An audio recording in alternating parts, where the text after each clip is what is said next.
Selamat malam saudara, Richard Eliezer hari ini memberikan kesaksian untuk terdakwa Ferdy Sambo dan Putri Chandrawati yang saat ini juga berlangsung. Ricky Rizal dan Kuat Ma'ruf pun memberikan kesaksian di muka sidang. Sidang diwarnai debat panas antara penasihat hukum terdakwa dengan jaksa dan saksi. Kesaksian Eliezer diuji pihak Sambo dan Putri. Lalu siapa yang memberikan keterangan jujur di persidangan? Isi kesaksian Eliezer akan menjadi bahasan utama di Sapa Indonesia malam kali ini bersama saya Friska Clarissa dan nanti ada Liviana Charlisa. Kita jelang Sapa Indonesia malam selengkapnya. Informasi pertama, saudara, sidang kasus pembunuhan berencana Yosua dengan terdakwa Ferdy Sambo dan Putri Chandrawati hadirkan Richard Eliezer sebagai saksi. Saat Eliezer bersaksi, banyak terjadi debat panas antara penasihat hukum terdakwa dan jaksa. Sidang kali ini menghadirkan saksi Richard Eliezer, Ricky Rizal, dan Kuat Ma'ruf. Dalam kesaksiannya, Eliezer kembali mengungkap soal detik-detik penembakan Yosua, di mana Sambo ikut menembak, serta peran Putri dalam penyusunan skenario penembakan Yosua. Sidang sempat diwarnai debat panas saat penasihat hukum Sambo, Arman Hanis, menilai beberapa pernyataan Eliezer tidak konsisten. Dari ketiga keterangan atau keterangan saudara dalam BAP ini, ya, ini tidak konsisten semua. Saya mau tanya, yang mana yang benar? Jadi begini Bapak, dapat saya jelaskan. Biar Bapak tidak menanyakan lagi tentang BAP ini. Ya harus saya tanyakan. Iya, makanya saya harus saya tanya. Saudara penasihat hukum beri kesempatan saksi untuk menjawab. Ya, saya mau jelaskan bahwa ini harus saya tanyakan karena tidak konsisten, Yang Mulia. Silakan. Baik, begini Bapak. Bapak bayangkan dari tanggal 8 Juli sampai di bulan Agustus itu saya didoktrin terus-menerus oleh klien Bapak tentang skenario. Siapa yang doktrin? Di mana yang doktrin? Di mana saudara didoktrin? Di lantai 3. Saudara penasihat hukum tidak perlu sampai membentak. Saya mencoba mengingat-ingat kembali kejadian demi kejadian. Bapak kira segampang itu mengingat kembali kejadian itu? Ini tidak konsisten. Sudah setelah saudara tidak ada. Izin Bapak, penasihat hukum ini menanya sama saksi. Sudah Saya tanyakan ini tidak konsisten. Makanya kita mau tanyakan. Jangan menekan kayak gitu dong. Sudah cukup. Penasihat hukum silakan bertanya langsung. Saya tanyakan, Yang Mulia. Saya tetap bertanya karena Begini, saksi. silakan bertanya lewat majelis. Biar kami bertanya. Baik, Tidak ya. perlu saudara Saya bertanya pada terdakwa. melalui Yang Mulia Majelis Hakim nih, bahwa saksi ini tidak konsisten. Beberapa BAP-nya saya catat di sini, Yang Mulia. Yang tadi belum dijawab, ya. Oke. Saya minta dijawab dulu. Silakan. Apa yang mau ditanya? Ini BAP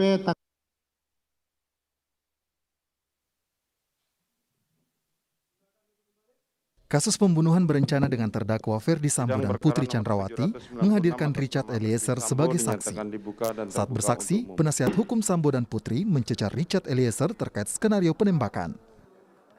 Jadi diceritakan dalam skenario Pak FS sebenarnya tidak ikut tembak gitu maksud saudara. Tetapi dalam tanggal 8 ketika di Duren 3, dia ikut menembak begitu. Betul. Artinya berbeda dengan skenario. Berbeda dengan skenario, kejadiannya kan memang berbeda dengan skenario. Bukan, saya ini kan tanya kepada saksi. Siap. Makanya tadi saya tanya, jalan cerita yang disampaikan pada saat di seguling Anda berdua yang menurut Anda ada Bu Putri juga, penjelasan soal rencana mengeksekusinya itu bagaimana gitu. Tadi sudah saya jelaskan. Iya, sebentar. Makanya kemudian saya tanya, kan jalan ceritanya bahwa Anda tadi sama ini di keterangan, kamu saja tembak. Karena kalau saya siapa yang mengamankan, kan begitu kira-kira dialognya, betul. Ketika tanggal pergi ke Duren 3, tadi saudara sampaikan Anda melihat Pak FS ikut menembak. Siap. Artinya di luar skenario yang tadi dibicarakan. Di luar skenario. Bagaimana itu? Enggak. Anda nggak ingatkan, Anda nggak bilang sama sebentar Yang Mulia, Jadi, tolonglah saling menghargailah. Saudara penasihat hukum, pertanyaan saudara begini, kalau saudara bertanya, saudara maksud kenapa saksi ini tidak bertanya kepada terdakwa Ferdy Sambo, kenapa berubah skenario? Bukan, Nah, terus apa yang mau saudara karena tanya? kan jalan ceritanya tadi sudah disampaikan di saguling itu Yang Mulia. Betul. Ketika dalam proses itu, eksekusi di Duren 3, ternyata ikut mengambil dan seterusnya, beda dengan skenario. Anda reaksinya apa? Itu yang saya tanyakan Yang Mulia. Saudara apa? Ya pada saat itu begitu-begitu aja Bapak. Tidak ada, sudah terjadi kayak gitu. Oke. Penasihat hukum Sambo juga mencecar terkait konsistensi keterangan Richard Eliezer di persidangan yang berbeda dengan berita acara pemeriksaan atau BAP. Saya kembali kepada kejadian di Magelang. Ini saya kembali ke BAP saudara yang tanggal 15 Agustus. Iya. Di situ saudara bilang melihat Yosua dan Kuat lagi adu mulut.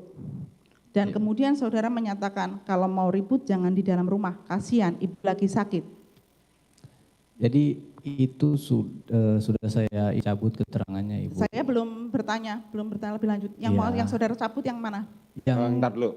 Apa yang mau ditanyakan langsung dulu supaya tidak terjebak. Apa yang mau saudara tanyakan? Saya bertanya nanti belakangan saja karena barusan. Coba apa yang itu? Coba dijelaskan dulu apa yang mau itu. Jangan bertanya. Dicabutnya kapan? Loh, ini belum, saudara silakan selesaikan pertanyaan dulu, saudara dulu, baru nanti dijelaskan sama saksi. Kami baru memeriksa saksi ini pada sidang hari ini, dan saya belum pernah mendengar keterangan itu dicabut. Di bulan September kalau tidak salah, Ibu. Coba Ibu cek lagi. Di BAP bulan Begini, September juga saudara penasihat hukum. Coba Ibu tadi baca di September. Apa yang disampaikan oleh saksi di persidangan, itulah yang kita pegang, bukan ada di dalam BAP. Di persidangan, Richard Eliezer mengungkap soal 2 senjata yang digunakan Sambo saat penembakan Yosua. Pada saat itu di tangan cuma 1 yang mulia. Iya betul, tetapi di kanan kiri Siap, ada 2 yang mulia. ada 2. Tahu dari mana saudara kalau senjata? Karena pertama senjatanya beda yang mulia dengan senjata yang kedua yang mulia. Oh, senjatanya pertama berbeda. Beda yang mulia, pada saat nembak ke arah tembok atas itu senjata beda yang mulia. Yang digunakan untuk menembak korban yang mana? Seingat saya yang pertama yang mulia, yang Glock mana? itu, yang Glock itu yang mulia. Yang Glock untuk Siap. menembak korban adalah Glock. Siap. Glock berapa? Saya lupa jenisnya, Pak FS pegang Glock jenis berapa yang mulia, saya lupa. Terus kapan dia menembakkan menggunakan senjata HS milik korban? Nanti pada saat di tembok yang di atas TV yang mulia. Tembok di atas TV. Siap. Dia Ke arah perlawanan yang mulia. Lihat dia mengokok dan saudara baru sadar bahwa itu Senjata adalah HS milik korban. Siap yang mulia. Dalam tanggapan di akhir pemeriksaan saksi, Sambo dan Putri membantah kesaksian Richard Eliezer, khususnya peristiwa tembak-menembak. Tim Liputan, Kompas TV. Atau menerjemahkan itu perintah penembakan dari saya. Hingga persidangan hari ini yang menghadirkan kesaksian terdakwa lainnya Richard Eliezer, Ferdy Sambo tetap bersikukuh bahwa ia tidak memerintahkan untuk menembak Yosua tetapi menghajar. Bagaimana analisis terhadap kesaksian yang dibangun oleh Ferdy Sambo dan Putri jika dikaitkan dengan kesaksian Richard hari ini? Kita bahas bersama mantan hakim sekaligus pakar hukum pidana Asep Iwan Iriawan dan bergabung juga pengacara Richard Eliezer, Bung Roni Talapesi. Selamat malam Bapak-Bapak. Selamat malam. Selamat malam Mas Roni, selamat malam. Selamat malam, saya ke Bung Roni dulu. Hari ini Anda melihat klien Anda dicecar oleh pihak kuasa hukum terdakwa, tapi kalau kita lihat kesaksiannya ada narasi yang coba dibangun oleh terdakwa, misalnya bahwa Sambo ini memerintahkan bukan untuk menembak Yosua, tapi backup untuk menembak jika Yosua melawan. Tanggapan Anda, Bung Roni? Iya Mbak, dari awal kan kita sudah bilang kan, ini kalau kualitas saksi mana yang bisa dipercayakan. Ini kan mereka sampaikan seolah-olah bahwa Richard Eliezer ini salah menerjemahkan perintah ya. Terus kemudian yang ditanyakan oleh tim penasihat hukum ini menurut kami tidak logis ya, karena mencoba untuk menjebak klien kami ya. Dan kami melihat bahwa ini lebih ke arogan ya, sehingga klien kami coba diintimidasi kan. Nah, menurut kami kan yang terpenting adalah keterangan dari Richard Eliezer ini adalah keterangan yang menggambarkan satu peristiwa hukum pidana yang utuh dan logis gitu loh. Kalau hal-hal kecil yang kemudian penasihat hukum dari Ferdy Sambo dan Putri Candrawati memaksakan, menurut saya klien saya ini bukan CCTV, bukan audio visual yang harus menghafalkan menit per menit, detik per detik. Nah, kalau mereka mengharapkan seperti itu, harusnya CCTV-nya jangan dirusak dong. Harusnya CCTV-nya ada. Kok ini kan mereka mencecer klien saya, sedangkan CCTV saya tidak ada, gitu loh. Oke, Kang Asep, lihatnya ini apakah ada upaya untuk memindahkan pertanggungjawaban pidana dari Sambo ke Eliezer kalau Anda lihat dari sidang hari ini, Kang Asep? Ya, gini sebenarnya Friska ya. Jadi hari ini sebenarnya kalau saya nilai ternyata Eliezer atau Ichad ini menguasai jalannya pertandingan. Jadi kapten kesebelasan hari ini adalah Ichad karena dicecer oleh semua pertanyaan ternyata dibantah semua. Sampelnya begini. Coba, pernahkah dalam persidangan selama ini hampir semua pertanyaan penasihat hukum 4 orang itu diperingatkan sama hakim. Satu itu. Kedua, dilawan oleh Eliezer ya, dan logis jawabannya. Ini gini, kita ikuti permainan dari penasihat hukum mengarahkan bahwa ini adalah dihajar gitu kan. Ya. Kan persoalannya kalau dihajar ternyata ditembak, ya kenapa pada diam? Kenapa nggak ditembak si Eliezer ini oleh Sambo atau ditangkap kan diborgol karena itu sesuai perintah. Malah lebih jauh lagi, ngapain disuruh menghajar gitu kan? Ada persoalan apa? Kenapa harus menghajar Joshua? Padahal kan Sambo ini tahu istrinya tanda petik ya telah diperkosa atau dihajar oleh si Joshua. Mohon maaf ya kepada keluarga Jawa. Anggaplah pemikirannya itu. Lebih penting lagi kan pertanyaannya, kenapa barang bukti dihilangkan? Kenapa membuat peristiwa OOJ? Artinya apa? Kan kalau sekarang beritanya dihajar ditembak, harusnya kan kaget mereka. Tadi kan yang menarik tuh pertanyaan sama Kuat, lebih aneh lagi berbeda sama Ricky ya, antara mendengar tidak mendengar, jadi tidak konsisten. Nah, lebih menarik lagi, hampir semua penasihat hukum di samping diperingatkan, ternyata kalimatnya inkonsisten nih, tersangka katanya. Cuman kalau saya ingat pertama tuh sidangnya pertama tuh saya ingat sekali ya, Roni itu ya mengajukan 174-242. Ya. Kalau sekarang Eliezer dianggap ya bohong, kan harusnya kayak Roni itu. Ya, saksi palsu gitu. Kenapa enggak gitu kan? Dimulai dengan satu ya, inkonsistensi tapi tidak menjadikan dasar hukum. Dari mana dasar inkonsistensi? Kedua, mempertentangkan BAP. Pertentangkan BAP yang sudah terakhir dicabut. Malah lebih mengerikan lagi, maaf saya kata mengerikan kan. Hakimnya udah mengunci kan. Yang didengar itu di fakta persidangan. BAP persidangan kan berbeda. Ya yang memang kebohongan dan setelah kebohongan kan. Eliezer dengan jelas, tegas, bahkan rinci menjelaskan. Justru BAP yang benar pun kalau berbeda di persidangan boleh 163. Jadi kelihatan, maka saya katakan tadi, Eliezer ini menguasai jalannya persidangan dan itu jawabannya maaf ya, saya lihat saya jadi di samping kata saya ini saya jadi senyum-senyum dari tadi lihat jawabannya. Jadi jawaban mana sebenarnya yang konsisten atau yang logis? Ngomong-ngomong soal jawaban, ini terdakwa Ferdy Sambo membantah sejumlah kesaksian Eliezer. Sambo tetap mengaku bahwa Putri ini tidak berada di lantai 3 saat skenario pembunuhan disampaikan kepada Eliezer. Sambo juga membantah dirinya menjanjikan uang kepada Eliezer, Ricky Rizal dan Kuat Ma'ruf. Kita dengarkan dulu pernyataannya. Selanjutnya saya kira juga dalam kesaksian saya kemarin pasti akan berbeda pada kesaksian saksi pada hari ini, mulai dari di lantai 3 istri ada di samping saya, harus kasih mati anak ini, nanti kamu bunuh Joshua, kemudian kau tambahkan amunisi, serahkan peluru, isi magazen. Kemudian permintaan senjata HS ini pasti akan saya bantah dalam kesaksian ini. Selanjutnya terkait dengan di Duren 3 sudah isi senjatamu, sini kamu pegang lehernya, berlutut, woi kau tembak 3-4 kali. Kemudian sisanya saya menembak, kemudian saya maju. Kemudian juga saya melakukan penembakan. Kemudian juga waktu menembak saksi mengatakan tidak maju itu sangat jelas bahwa saksi maju ke depan. Tapi tidak masalah lah, silakan hakim yang menilai. Kemudian kokang senjata pakai sarung tangan hitam. Kemudian kamar setengah terbuka karena saya masuk menjemput istri saya itu. Saya jelas-jelas membuka pintu. Dan terkait dengan saksi di lantai 3 Biro Propos itu ruangan kecil, saya pikir juga saksi mengetahui bahwa saya memberikan penjelasan ke Ricky dan Kuat. Kemudian yang di tanggal 10 juga itu tidak pernah saya janjikan uang dan handphone itu saya yang berikan karena handphone itu berada di meja depan ruangan saya.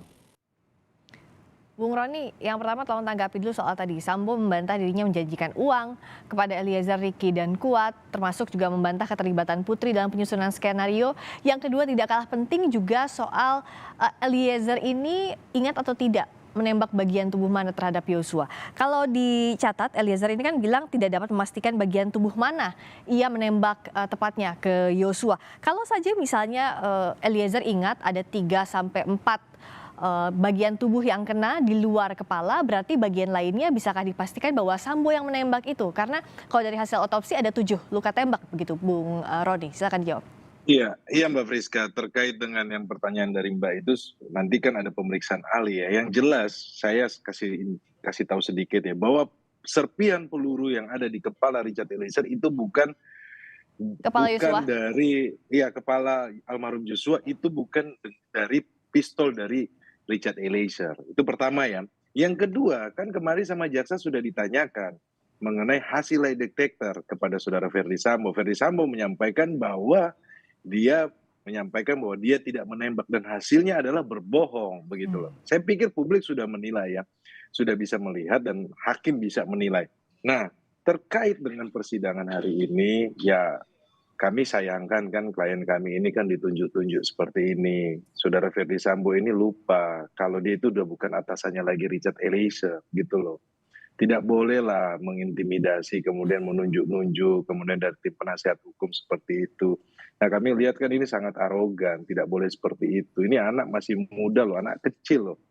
Nah, kalau jangan seperti itu persidangan kemudian diintimidasi, ini kami harapkan nanti menjadi catatan khusus untuk majelis hakim terkait dengan persidangan hari ini gitu loh. Oke. Nah, kalau dari Kang Asep, kita bahas yang ini dulu. Tadi Bung Roni bilang nanti kan ada ahli yang akan menjelaskan di persidangan. Tapi kalau menurut Kang Asep, apakah terbukti atau tidaknya Sambo menembak ini jikalau Eliezer tidak ingat itu bertumpu pada hasil otopsi dan juga keterangan ahli atau seperti apa? Kalau tadi kan Bung Roni bilang dijaminkan itu bukan peluru dari senjatanya Eliezer begitu yang ada di bagian kepala almarhum Yosua. Yang kedua soal bantahan Sambo tadi, dianggap Bung Roni itu ada intimidasi terhadap Eliezer. Ya, Kang Asep silakan. Ya, katakanlah sekarang berbeda keterangan Eliezer dan 4 orang itu ya, terutama. Ya. Udah, suara saya jelas nggak? Jelas. Sekarang sudah terdengar. Suara saya jelas? Ya, jadi katakanlah berbeda keterangan Eliezer sama 4 orang ini ya, PC, MS maupun KM, RR. Semua ini akan diuji besok lusa ya oleh ahli, baik senjata maupun luka. Jadi kalau saya silakan, tapi kalau saya selama ini yang justru standarnya gampang. Eliezer tidak pernah diperingatkan baik keterangan kemarin maupun hari ini, ya baik sebagai saksi maupun untuk saksi yang lainnya. Jadi selama ini tidak pernah Eliezer diperingatkan. Kalau kesalahan ya ada kesalahan pasti diperingatkan oleh hakim gitu ya. Jangankan saksi, penasihat hukum aja nanya salah sama hakim, diambil alih gitu. Artinya apa? Kejujuran ini nampak ada daripada Eliezer. Artinya secara awal juga lurus pengalir. Bahkan yang menarik menurut saya, maaf ya saya katakan, pertanyaan-pertanyaan konyol ya. Pertanyaan konyol, ada pertanyaan-pertanyaan konyol yang justru dijawab dengan cerdas sekali oleh Eliezer gitu kan. Itu sangat lucu sekali. Maka sebenarnya persidangan ini tadi saya katakan justru dikuasai Eliezer. Soal apakah Eliezer yang benar atau MS atau PC yang benar, justru besok akan diuji oleh ahli forensik maupun balistik gitu. Kalau Bung Roni lihat, adakah Anda melihat klien Anda tanda kutip dijebak oleh kuasa hukum dari terdakwa maupun saksi lainnya? Ya, mereka mencoba untuk memancing emosi dari adik kami ini ya, Richard Eliezer ya. Dia kan masih sangat muda, kemudian harus dipaksa lagi untuk mengingat hal yang menjadi tragedi untuk kita semuanya ya. Tentunya kalau berbicara soal penembakan ini, tentunya kan hal yang sulit kan. Karena dia sampaikan dia belum pernah membunuh orang, kemudian orang yang ditembak ini adalah orang yang dia kenal. Begini, Mbak Friska, bahwa Richard Eliezer tetap konsisten dengan keterangannya ya. Semua penjelasan Richard menurut kami tim penasihat hukum logis. Tidak ada yang ditutup-tutupi ya. Jadi kalau Richard sampaikan ini semua logis, rangkaian peristiwa pidananya menjadi utuh. Nah, kalau dari pihak sebelah sana kan tidak menjadi peristiwa pidana yang utuh karena berbelit-belit. Ya, kemarin kan kami ada catatan terkait dengan saksi-saksi ketika di persidangan mereka lemah lembut menyampaikan. Tetapi hari ini mereka langsung kita duduk jadi terdakwa langsung gaharnya minta ampun. Tapi nggak apa-apa lah, kita tetap pada proses ini dan kami berharap tetap dari dukungan publik untuk Richard Eliezer bahwa poin penting adalah hari ini adalah buat kami Richard Eliezer berani menghadapi bekas atasannya. Jadi Sambo itu bukan lagi atasannya, jadi dia tidak bisa itu perintah-perintah terus nunjuk-nunjuk seperti itu kan, mengintimidasi kan. Nah, terkait dengan perubahan-perubahan BAP, Mbak Priska, kan sudah disampaikan bahwa dia kan didoktrin selama itu dan dia harus mengingat, dan dalam posisi itu kan ketika tanggal 5 itu kan dia sudah sampaikan itu semua bohong. Nah, BAP-nya itu kita harus lihat di atas tanggal 6.